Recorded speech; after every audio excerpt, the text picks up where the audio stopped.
Guy de Maupassant, l'épave. C'était hier, 31 décembre. Je venais de déjeuner avec mon vieil ami Georges Garin. Le domestique lui apporta une lettre couverte de cachets et de timbres étrangers. Georges me dit « Tu permets ?»« Certainement. » Et il se mit à lire 8 pages d'une grande écriture anglaise, croisées dans tous les sens. Il les lisait lentement, avec une attention sérieuse, avec cet intérêt qu'on met aux choses qui vous touchent le cœur. Puis il posa la lettre sur un coin de la cheminée et il dit « Tiens, en voilà une drôle d'histoire que je ne t'ai jamais racontée. Une histoire sentimentale pourtant, et qui m'est arrivée. Oh, ce fut un singulier jour de l'an cette année-là. Il y a de cela 20 ans, puisque j'avais 30 ans et que j'en ai 50. J'étais inspecteur de la compagnie d'assurance maritime que je dirige aujourd'hui. Je me disposais à passer à Paris la fête du 1er janvier, puisqu'on est convenu de faire de ce jour un jour de fête. Quand je reçus une lettre du directeur, me donnant l'ordre de partir immédiatement pour l'île de Ré, où venait de s'échouer un 3-mâts de Saint-Nazaire, assuré par nous. Il était alors 8 heures du matin. J'arrivais à la compagnie à 10 heures pour recevoir des instructions, et le soir même, je prenais l'express, qui me déposait à La Rochelle le lendemain 31 décembre. J'avais 2 heures avant de monter sur le bateau de Ré, le Jean Guiton. Je fis un tour en ville. C'est vraiment une ville bizarre, et de grand caractère que La Rochelle, avec ses rues mêlées comme un labyrinthe, et dont les trottoirs courent sous des galeries sans fin, des galeries à arcades comme celle de la rue de Rivoli, mais basses, ces galeries et ces arcades écrasées, mystérieuses, qui semblent construites et demeurées comme un décor de conspirateurs, le décor antique et saisissant des guerres d'autrefois, des guerres de religion héroïques et sauvages. C'était bien la vieille cité huguenote, grave, discrète, sans art superbe, sans aucun de ces admirables monuments qui font Rouen si magnifique, mais remarquable par toute sa physionomie sévère, un peu sournoise aussi, une cité de batailleurs obstinés, où doivent éclore les fanatismes, la ville où s'exalta la foi des calvinistes et où naquit le complot des 4 sergents. Quand j'eus erré quelque temps, par ces rues singulières, je montais sur un petit bateau à vapeur, noir et ventru, qui devait me conduire à l'île de Ré. Il partit en soufflant, d'un air colère, passa entre les 2 tours antiques, qui gardent le port, traversa le rade, sortit de la digue construite par Richelieu, dont on voit à fleur d'eau les pierres énormes, enfermant la ville comme un immense collier, puis il obliqua vers la droite. C'était un de ces jours tristes qui oppressent, écrasent la pensée, compriment le cœur, éteignent en nous toute force et toute énergie. Un jour gris, glacial, sali par une brume lourde, humide comme de la pluie, froide comme de la gelée, infecte à respirer comme une buée d'égout. Sous ce plafond de brouillard, bas et sinistre, la mer jaune, la mer peu profonde et sablonneuse de ces plages illimitées, restait sans une ride, sans un mouvement, sans vie, une mer d'eau trouble, d'eau grasse, d'eau stagnante.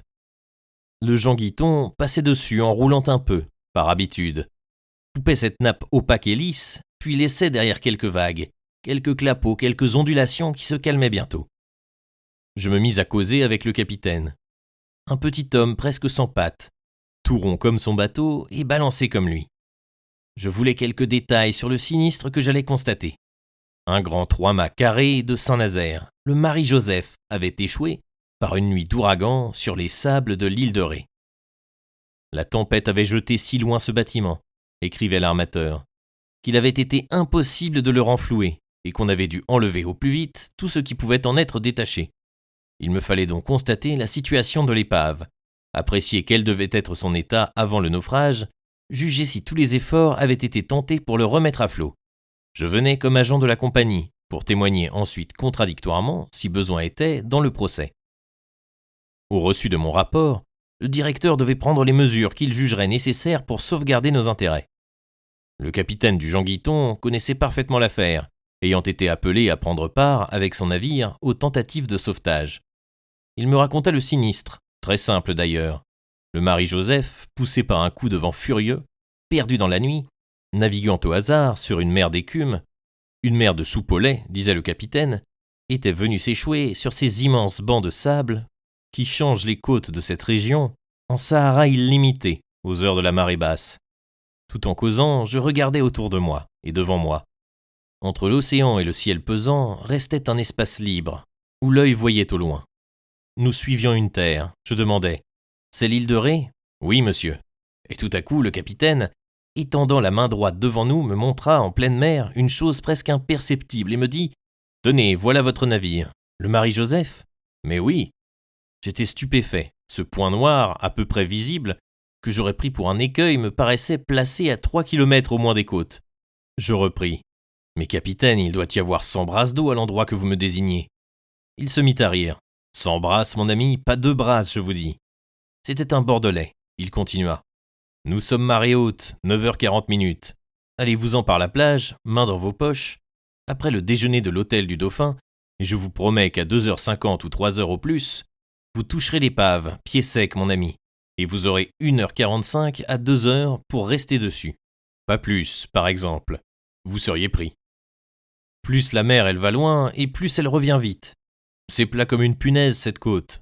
Remettez-vous en route à 4h50, croyez-moi, et vous remontez à 7h30 sur le Jean Guiton, qui vous dépose ce soir même sur le quai de La Rochelle. » Je remerciai le capitaine et j'allais m'asseoir à l'avant du vapeur pour regarder la petite ville de Saint-Martin, dont nous approchions rapidement.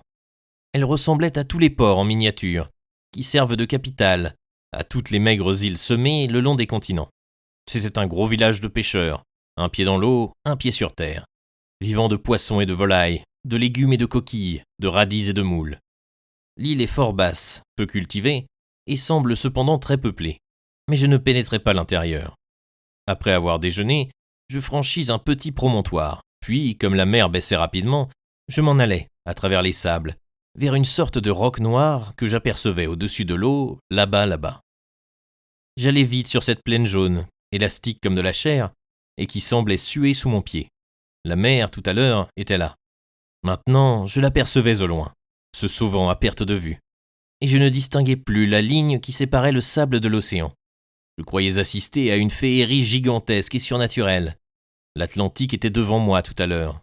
Puis il avait disparu dans la grève, comme font les décors dans les trappes, et je marchais à présent au milieu d'un désert. Seule la sensation, le souffle de l'eau salée demeurait en moi. Je sentais l'odeur du varech, l'odeur de la vague, la rude et bonne odeur des côtes. Je marchais vite. Je n'avais plus froid. Je regardais l'épave échouée, qui grandissait à mesure que j'avançais et ressemblait à présent à une énorme baleine naufragée. Elle semblait sortir du sol et prenait, sur cette immense étendue plate et jaune, des proportions surprenantes. Je l'atteignis enfin, après 1 heure de marche. Elle gisait sur le banc, crevée, brisée, montrant, comme les côtes d'une bête, ses os rompus, ses os de bois goudronné, percés de clous énormes. Le sable déjà l'avait envahie, entré par toutes les fentes, et il la tenait, la possédait, ne la lâchait plus. Elle paraissait avoir pris racine en lui. L'avant était entré profondément dans cette plage douce et perfide, tandis que l'arrière, relevé, semblait jeté vers le ciel, comme un cri d'appel désespéré. Ces 2 mots blancs sur le bordage noir. Marie-Joseph. J'escaladais ce cadavre de navire par le côté le plus bas. Puis, parvenu sur le pont, je pénétrais dans l'intérieur. Le jour, entré par les trappes défoncées et par les fissures des flancs, éclairait tristement ces sortes de caves longues et sombres, pleines de boiseries démolies. Il n'y avait plus rien là-dedans que du sable qui servait de sol à ces souterrains de planches. Je me mis à prendre des notes sur l'état du bâtiment. Je m'étais assis sur un baril vide et brisé, et j'écrivais à la lueur d'une large fente par où je pouvais apercevoir l'étendue illimitée de la grève. Un singulier frisson de froid et de solitude me courait sur la peau de moment en moment, et je cessais d'écrire parfois pour écouter le bruit vague et mystérieux de l'épave, bruit des crabes, grattant les bordages de leurs griffes crochues, bruit de 1000 bêtes toutes petites de la mer installées déjà sur ce mort, et aussi le bruit doux et régulier du taret qui ronge sans cesse, avec son grincement de vrille, toutes les vieilles charpentes qu'il creuse et dévore. Et soudain, j'entendis des voix humaines tout près de moi. Je fis un bond comme en face d'une apparition. Je crus vraiment, pendant une seconde, que j'allais voir se lever au fond de la sinistre cale 2 noyés qui me raconteraient leur mort. Certes, il ne me fallut pas longtemps pour grimper sur le pont à la force des poignets, et j'aperçus debout, à l'avant du navire, un grand monsieur avec 3 filles, ou plutôt un grand Anglais avec 3 misses. Assurément, ils eurent encore plus peur que moi en voyant surgir cet être rapide sur le 3-mâts abandonné. La plus jeune des fillettes se sauva. Les 2 autres saisirent leur père à plein bras. Quant à lui, il avait ouvert la bouche, Ce fut le seul signe qui laissa voir son émotion. Puis, après quelques secondes, il parla. « Ah oh, monsieur, vous étiez le propriétaire de ce bâtiment ?»« Oui, monsieur. »« Est-ce que je pouvais la visiter ?»« Oui, monsieur. » Il prononça alors une longue phrase anglaise, où je distinguais seulement ce mot. « Gracious », revenu plusieurs fois. Comme il cherchait un endroit pour grimper, je lui indiquai le meilleur et je lui tendis la main. Il monta, puis nous aidâmes les 3 fillettes rassurées. Elles étaient charmantes, surtout l'aînée. Une blondine de 18 ans, fraîche comme une fleur, et si fine, si mignonne. Vraiment, les jolies Anglaises ont bien l'air de tendres fruits de la mer. On aurait dit que celle-là venait de sortir du sable, et que ses cheveux en avaient gardé la nuance. Elles font penser, avec leur fraîcheur exquise, aux couleurs délicates des coquilles roses et aux perles nacrées rares, mystérieuses, écloses dans les profondeurs inconnues des océans. Elle parlait un peu mieux que son père. Elle nous servit d'interprète. Il fallut raconter le naufrage dans ses moindres détails, que j'inventais, comme si j'eusse assisté à la catastrophe. Puis, toute la famille descendit dans l'intérieur de l'épave. Dès qu'ils eurent pénétré dans cette sombre galerie, à peine éclairée, ils poussèrent des cris d'étonnement et d'admiration. Et soudain, le père et les 3 filles tinrent en leurs mains des albums, cachés sans doute dans leurs grands vêtements imperméables, et ils commencèrent en même temps 4 croquis, au crayon de ce lieu triste et bizarre. Ils s'étaient assis, côte à côte, sur une poutre en saillie, et les 4 albums, sur les 8 genoux, se couvraient de petites lignes noires qui devaient représenter le ventre entrouvert du Marie-Joseph. Tout en travaillant, l'aînée des fillettes causait avec moi, qui continuais à inspecter le squelette du navire. J'appris qu'ils passaient l'hiver à Biarritz et qu'ils étaient venus tout exprès à l'île de Ré pour contempler ce 3-mâts enlisé. Ils n'avaient rien de la morgue anglaise, ces gens. C'étaient de simples et braves toqués, de ces errants éternels dont l'Angleterre couvre le monde. Le père, long, sec, la figure rouge, encadrée de favoris blancs, vrai sandwich vivant, une tranche de jambon découpée en tête humaine entre 2 coussinets de poils. Les filles, hautes sur jambes, de petits échassiers en croissance, sèches aussi, sauf l'aînée, et gentilles toutes 3, mais surtout la grande. Elle avait une si drôle de manière de parler, de raconter, de rire, de comprendre et de ne pas comprendre, de lever les yeux pour m'interroger, des yeux bleus comme l'eau profonde, de cesser de dessiner pour deviner, de se remettre au travail et de dire « yes » ou « no », que je serais demeuré un temps indéfini à l'écouter et à la regarder. Tout à coup, elle murmura « J'entendais une petite mouvement sur cette bateau. » Je prêtai l'oreille, et je distinguai aussitôt un léger bruit, singulier, continu. Qu'était-ce ? Je me levai pour aller regarder par la fente, et je poussai un cri violent. La mer nous avait rejoints, elle allait nous entourer. Nous fûmes aussitôt sur le pont, il était trop tard. L'eau nous cernait, et elle courait vers la côte avec une prodigieuse vitesse. Non, cela ne courait pas. Cela glissait, rampait, s'allongeait comme une tache démesurée. À peine quelques centimètres d'eau couvraient le sable, mais on ne voyait plus déjà la ligne fuyante de l'imperceptible flot. L'Anglais voulut s'élancer, je le retins. La fuite était impossible, à cause des mares profondes que nous avions dû contourner en venant, et où nous tomberions au retour. Ce fut dans nos cœurs une minute d'horrible angoisse. Puis la petite Anglaise se mit à sourire et murmura « Ce étaient nous les naufragés ». Je voulus rire, mais la peur m'étreignait, une peur lâche, affreuse, basse et sournoise comme ce flot.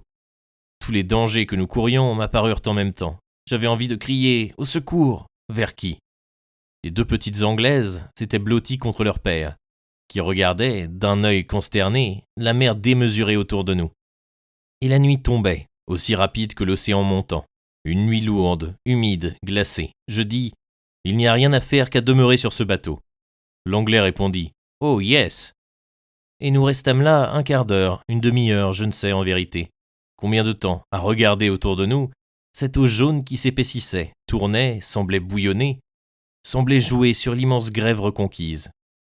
Une des fillettes eut froid, et l'idée nous vint de redescendre, pour nous mettre à l'abri de la brise légère, mais glacée, qui nous effleurait et nous piquait la peau. Je me penchai sur la trappe, le navire était plein d'eau. Nous dûmes alors nous blottir contre le bordage d'arrière qui nous garantissait un peu. Les ténèbres, à présent, nous enveloppaient, et nous restions serrés les uns contre les autres, entourés d'ombre et d'eau. Je sentais trembler contre mon épaule l'épaule de la petite Anglaise, dont les dents claquaient par instants. mais je sentais aussi la chaleur douce de son corps à travers les étoffes, et cette chaleur m'était délicieuse comme un baiser. Nous ne parlions plus, nous demeurions immobiles, muets, accroupis, comme des bêtes dans un fossé, aux heures d'ouragan. Et pourtant, malgré tout, malgré la nuit, malgré le danger terrible et grandissant, je commençais à me sentir heureux d'être là, heureux du froid et du péril, heureux de ces longues heures d'ombre et d'angoisse à passer sur cette planche, si près de cette jolie et mignonne fillette. Je me demandais pourquoi cette étrange sensation de bien-être et de joie qui me pénétrait. Pourquoi? Sait-on? Parce qu'elle était là. Qui? Elle? Une petite Anglaise inconnue? Je ne l'aimais pas, je ne la connaissais point. Je me sentais attendri, conquis. J'aurais voulu la sauver, me dévouer pour elle, faire 1000 folies. Étrange chose. Comment se fait-il que la présence d'une femme nous bouleverse ainsi? Est-ce la puissance de sa grâce qui nous enveloppe? La séduction de la joliesse et de la jeunesse qui nous grise comme ferait le vin? N'est-ce pas plutôt une sorte de toucher de l'amour, du mystérieux amour qui cherche sans cesse à unir les êtres, qui tente sa puissance dès qu'il a mis face à face l'homme et la femme, et qui les pénètre d'émotion, d'une émotion confuse, secrète, profonde, comme on mouille la terre pour y faire pousser des fleurs. Mais le silence des ténèbres devenait effrayant, le silence du ciel, car nous entendions autour de nous, vaguement, un bruissement léger, infini, la rumeur de la mer sourde qui montait et le monotone clapotement du courant contre le bateau. Tout à coup, j'entendis des sanglots. La plus petite des Anglaises pleurait. Alors son père voulut la consoler, et ils se mirent à parler dans leur langue, que je ne comprenais pas. Je devinais qu'il la rassurait et qu'elle avait toujours peur. Je demandai à ma voisine, « Vous n'avez pas trop froid, miss ?»« Oh si, j'avais froid beaucoup. » Je voulus lui donner mon manteau, elle le refusa, mais je l'avais ôté, et je l'en couvris malgré elle. Dans la courte lutte, je rencontrai sa main, qui me fit passer un frisson charmant par tout le corps. Depuis quelques minutes, l'air devenait plus vif, le clapotis de l'eau plus fort contre les flancs du navire. Je me dressai, un grand souffle me passa sur le visage. Le vent s'élevait. L'Anglais s'en aperçut en même temps que moi, et il dit simplement « C'était mauvaise pour nous, Seth. » Assurément, c'était mauvais. C'était la mort certaine, si des lames, même de faibles lames, venaient attaquer et secouer l'épave, tellement brisée et disjointe que la première vague un peu rude l'emporterait en bouillie.